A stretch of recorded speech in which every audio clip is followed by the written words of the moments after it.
मलूक साहब वो कह रहे हैं कि अपनी मजबूती में विपक्ष को कुचला जा रहा है, इसलिए वो अपनी आवाज बुलंद कर रहे हैं, बॉयकॉट कर रहे हैं, और जनता का समर्थन उनको मिल रहा है। देखिए, जो अगर बॉयकॉट बन के वो हीरो बन सकते हैं तो क्यों ना बने। देखिए, अगर केवल बॉयकॉट करना है तो क्यों तो चुनाव लड़ रहे हैं, क्यों एमपी बन रहे हैं, क्यों देश की संसद में जा रहे हैं और देश की संसद की परंपराओं को ना मान करके वहां भी हंगामा कर रहे हैं और वो उसको भी जंगल राज बनाना चाहते हैं। और अगर मजबूरी में जाके देश की संसद की जो परंपराएं हैं उनके हिसाब से अगर जो उपद्रवी सांसद हैं और जो मौलिक अधिकारों का हनन करते हैं, जो सांसद वहां काम करना चाहते हैं, ये 20 लाख लोग जिन्होंने जिता के भेजे उनका काम करना चाहते हैं, फिर कहते हैं हमको बाहर निकाल दिया, सस्पेंड कर दिया, लोकतंत्र खत्म, प्रजातंत्र खत्म। अरे तुम कुछ भी करो तो प्रजातंत्र को कोई फर्क नहीं पड़ता, तुम वहां नाच गाने करो कुछ नहीं फर्क पड़ता, फाड़ करके स्पीकर के ऊपर फेंको कुछ फर्क नहीं पड़ता, जाके हंगामा करो कुछ नहीं फर्क पड़ता। 10 करोड़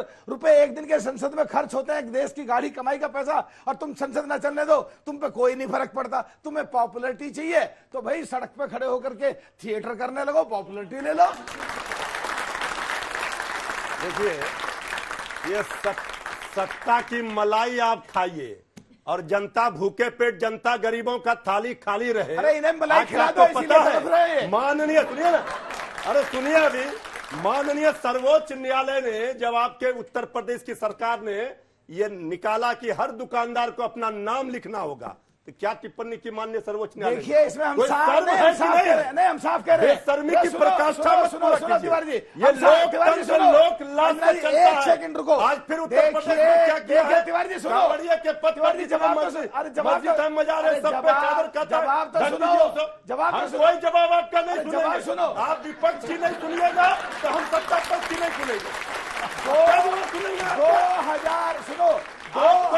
2022 में कानून मानना 2022 में देश की संसद में जवाब सुनो, 2022 में देश की संसद में मेरी स्पीच है जिसमें मैंने सड़क टूटी हुई के लिए कहा और बताया कि जनता की आवाज है कि देश के मुसलमान कांवड़ियों की सेवा कर रहे हैं। एक अद्भुत नजारा था हमारे देश का। राष्ट्रीय जनता दल और राष्ट्रीय लोक दल जाकर के अपनी स्थिति करी और किसी टाइम पे माननीय छात्रों तुम केवल अगर मतलब की खिलाफत करते हो, तुम केवल पॉपुलरिटी चाहते हो, तुम्हें कांग्रेस मार रही है, तुम कांग्रेस के साथ पिछलक्कू हो, तुम कांग्रेस के साथ चिपकू हो। कांग्रेस ने कहा जलेबी दे दी, पकौड़े दे दिए और तुम कह रहे हो कांग्रेस योजना दे रही है। क्या कर रहे हो यार प्रश्न पत्र लिख नहीं होने देंगे। अभी उन्होंने वचन दीजिए बच्चों को। अभी उन्होंने कहा था थिएटर करने, आप तो सीरियसली ले लिए। देखिए,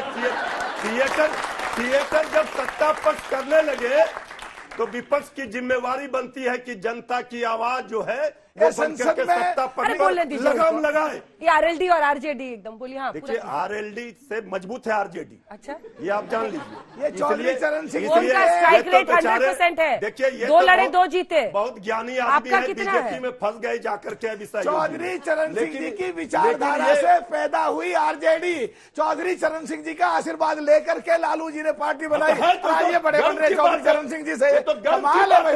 हम तो कह रहे हैं थिएटर के लायक संसद के गेट पे, हम कह रहे हैं संसद के गेट सारे पे थिएटर वाले तो आपकी पार्टी में संसद के नाम सुना दे क्या? सारे थिएटर वाले कलाकार इन्हीं के पार्टी में है। अब बोलिएगा तो फिर देखिए पूरा पोल खुल जाएगा। इसलिए बच्चे बैठे हैं, अभी पीड़ा में है, इनका प्रश्न पत्र लीक हुआ है। हमने चारा जले पर नमक मत छिड़किए। इनके बच्चों से आंख मिलाकर जवाब दीजिए कि अब प्रश्न पत्र लीक नहीं होगा। इधर मत देखिए, आप उधर देखिए।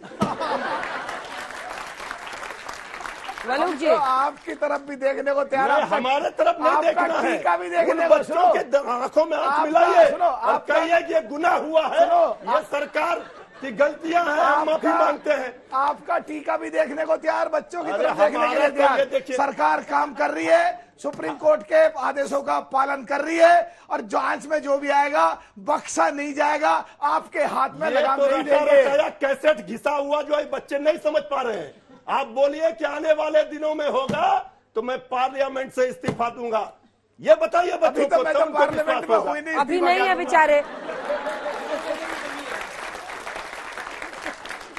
लेकिन ये बहुत बड़ी समस्या है और अगर आज विपक्ष मजबूत हुआ है तो ये भी एक बड़ा इशू है कि उन्होंने युवाओं के मुद्दे उठाए।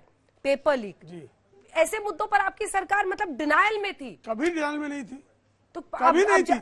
अब पेपर लीक के खिलाफ कानून ला रहे हैं। 8 पेपर लीक हुए और पेपर लीक करने वाले मुख्यमंत्री के करीबी निकले, अशोक गहलोत के, कांग्रेसी मुख्यमंत्री के। पेपर लीक पे बात कर रहे हैं। मीसा भारती फर्स्ट कैसे आई थी बच्चों, आपको पता है? लालू जी की बेटी मीसा भारती कैसे फर्स्ट आई थी, कैसे उनका एडमिशन हुआ था, ये पेपर लीक पे बात करेंगे, हमको बताएंगे। मीसा भारती पे बोल रहे थे आप, जवाब मीसा भारती पे कैसे फर्स्ट आई थी, ये बच्चों से पूछ लो। कहाँ चले कैसे, क्यों ये मीसा भारती? मानसिकता की दरिद्रता है, मानसिकता है। चारा चोरी आप करो, बोलोगे नहीं। आम पर चारा चोरी की दरिद्रता बता रहा हूं मैं। अरे जो पूछ रहे उसका जवाब, उसी का जवाब दिया। मीसा भारती कहाँ क्यों मीसा भारती पे नहीं बोलना चाहिए? पेपर लीक पे सुप्रीम कोर्ट के आदेशों का और सीबीआई जांच कर रही है। हम चाहते हैं दोषी बख्शे न जाए, लेकिन इनसे एक प्रश्न पूछ रहे हैं, राजस्थान में पेपर लीक होता है, ये चुप क्यों है? सचिन पायलट को धोखा दिया जाता है, ये चुप क्यों है? जहां इनकी सरकार है वहां लोगों के खिलाफ पुरानी बात हो गई, अब राजस्थान में इनकी सरकार है। देखिए पुरानी बात है। हरियाणा में, बिहार में किनकी सरकार है बताइए? ऐसे नहीं चल सकता। मनमानी नहीं चलेगी। इस देश के 24 लाख होनहार बच्चों ने, 18 साल, 16 साल, 17 साल के बच्चों ने, जिन्होंने शायद कभी वोट भी नहीं डाला हो, उन्होंने पेपर लिखा था डॉक्टर बनने के लिए। और आज भी उन 24 लाख परिवारों को यह यकीन है कि ये सरकार उन्हें न्याय नहीं दिला सकती। ये जो भी कह लें, ये सरकार चाहती है कि उन बच्चों के पास भी वैसी ही डिग्री हो जैसी प्रधानमंत्री की डिग्री है। लेकिन इस देश के होनहार बच्चे हैं, चाहे सरकार उन्हें कितना भी बाधा डाले, वो एग्जाम लिखेंगे, चाहे जितनी बार लीक करा लें, वो डॉक्टर बनेंगे अगर डॉक्टर बनना चाहते हैं। लेकिन ये बात तो साफ हो गई कि ये सरकार देश के युवाओं के साथ नहीं है। चाहे इकोनॉमिक सर्वे कह दे कि रोजगार की जरूरत है, लेकिन ये सरकार चाहती है युवा पकोड़े तले। चाहे देश की तमाम जांच एजेंसियां कह दें कि पेपर लीक हुआ है, लेकिन सरकार सुप्रीम कोर्ट में कहती रहेगी कि कोई सिस्टमिक लीक नहीं हुआ है। चाहे देश के तमाम बजट के आंकड़े कहते हो कि पूरे देश में किसानों को विकास की जरूरत है, लेकिन ये अपने उन राजनीतिक सिपहसालारों को पैसा देंगे जिसकी वजह से इनकी सरकार चलती रहे। इस बजट का विरोध चाहे वो नीति आयोग में हो, संसद में हो, इसलिए है कि ये सरकार के जुगाड़ का बजट है। पैसा चला गया, अखिलेश तभी परेशान का देश के विकास का बजट नहीं है। कांग्रेस भी परेशान है, कांग्रेस भी परेशान है। और ये पता नहीं फिर कांग्रेस के साथ क्यों चुपके, मैं समझ नहीं आता। तिवारी जी आपस में समझ में आया कौन परेशान है। चलिए हेलो सर, मेरा नाम साहिल है। मेरा सवाल बीजेपी प्रवक्ता से है। सर, एक तरफ हम कहते हैं पढ़ेगा इंडिया तभी तो बढ़ेगा इंडिया, पर सर आज एजुकेशन लोन पे इतना हैवी इंटरेस्ट है कि बच्चा कैरियर शुरू करने से पहले ही उस इंटरेस्ट के तले दब जाता है। कैसे बढ़ेगा? 3% इंटरेस्ट, जो 10 लाख रुपए दे रहा है, सिर्फ 3% इंटरेस्ट। नहीं सर, कई जगहों पर इंटरेस्ट हैवी है। बजट में अभी जो अनाउंस हुआ है, कृपा करके देख लीजिए बजट प्रस्ताव। सर मेरा क्वेश्चन गलत है, 3% इंटरेस्ट सबवेंशन है, इंटरेस्ट नहीं। सर मेरा क्वेश्चन सत्ता पक्ष से है कि सर हम अपना डिफेंस बजट 100 बिलियन कब करेंगे सर? हमारा रियल थ्रेट जानते हुए कि चाइना है सर, वो $256 बिलियन उसका है। तो सर हम, और जो हम अभी अलॉटमेंट हुआ है सर डिफेंस बजट में, उसमें 28% ही कैपिटल आउटले है सर हमारा। तो हम 5th जनरेशन एयरक्राफ्ट वगैरह कैसे कम्पीट करेंगे सर? में डाल दिया तो इनका देश की सुरक्षा से कोई लेना देना नहीं है। नमस्कार, मेरा आपसे प्रश्न यह है कि STT सिक्योरिटी ट्रांजैक्शन टैक्स को 0.0625% जो था उसको 0.1% बढ़ा दिया गया है, जिसके कारण नए नए इन्वेस्टर जो हैं वो आने से डरेंगे मार्केट में।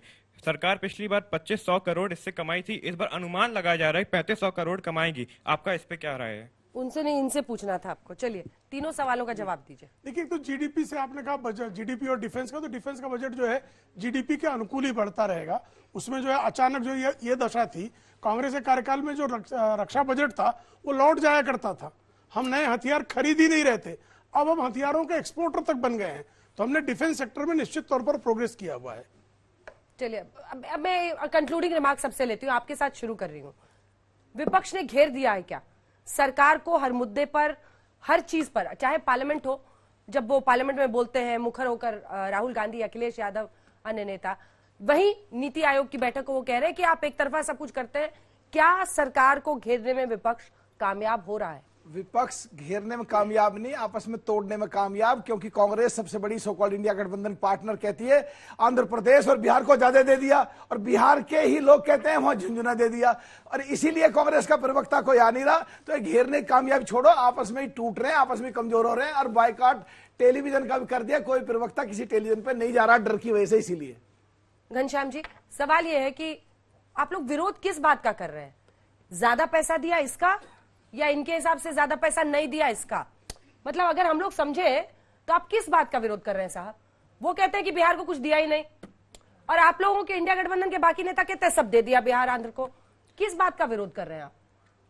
भारत की महान जनता के आशीर्वाद से, उत्तर प्रदेश की जनता के आशीर्वाद से समाजवादी पार्टी के संसद में, लोकसभा में 36 सांसद हैं, जिसमें अयोध्या के भी सांसद हैं। बजट पर हमने अपनी बात हर बार कही है, इस बार भी कह रहे हैं कि ये बजट किसानों को सम्मान नहीं देता, ये बजट युवाओं को रोजगार नहीं देता, ये बजट राज्यों को, उत्तर प्रदेश जैसे राज्य को न्याय नहीं देता। मैं सिर्फ इतना कहना चाहता हूं कि देश की जनता ने एक जनादेश दिया है कि इस देश में एक अकेला सब पर भारी नहीं हो सकता। ये देश 140 करोड़ का देश है, और जो सरकार लोगों के रोजगार समाप्त करेगी, मुट्ठी भर व्यापारियों का समर्थन करेगी, हिंदू मुस्लिम में देश को लगातार बांटती रहेगी, वो सरकार चल नहीं पाएगी। और देश की जनता जो भी ये प्रोग्राम देख रहे हैं, वो अगर विपक्ष का आकलन करना चाहें तो इससे आकलन कीजिए कि जब पेपर लीक होता है हम सबसे आगे खड़े रहेंगे आपके समर्थन में। अगर ये सरकार सड़कों को, रेल को ठीक से नहीं चला पाती है, हम आपके समर्थन में सबसे आगे खड़े रहेंगे। अगर ये सरकार अग्निवीर जैसी स्कीम लाती है जो कि देश की सेना का अपमान है, मैं सेना के परिवार से आता हूं, हम आपके समर्थन में सबसे आगे खड़े रहेंगे। क्या हम विपक्ष के रूप में आपके समर्थन में सबसे आगे संसद में और सड़क पर खड़े हैं, इसमें हमारी पार्टी का और हमारी सरकार का विपक्ष का सवाल तो सुनिएगा ना, हम आपके समर्थन में खड़े हैं, पर ये समझा ही नहीं पा रहे हैं कि भेदभाव हुआ कैसे। आप एक सेकंड, पहेली है ना, पहेली ये है कि बिहार को ज्यादा दे दिया, ये सारे कह रहे हैं, आप कहते हैं बिहार को कुछ नहीं दिया, तो ज्यादा दिया है या कुछ नहीं दिया है? इसलिए ये लोग कह रहे हैं, भेदभाव का आरोप ही गलत हो जाएगा ना फिर। इसीलिए भेदभाव है। इन लोगों को लग रहा है, जो लोग इसका अध्ययन नहीं किए हैं ये जान रहे हैं कि वो जो पुराना वाला था वो सब मिल गया होगा, नया फ्री दे दिया गया। खड़गे जी को आप कह रहे हैं? नहीं, खड़गे जी को नहीं कह रहे, उन्होंने क्या कहा? तो कह रहे हैं कि बहुत उन्होंने कहा कि चूंकि नीतीश जी का समर्थन है और आदर नीतीश कुमार जी ने विशेष राज्य के दर्जे के लिए पटना से लेकर दिल्ली तक आंदोलन चलाया, हर बार मांग किया, लेकिन अब ये बात जेडीयू को बताना पड़ेगा। अब विशेष राज्य का दर्जा का मुद्दा उनके लिए समाप्त हो गया, क्योंकि बार बार ये पिटारा से निकालते हैं कम विशेष राज्य का दर्जा।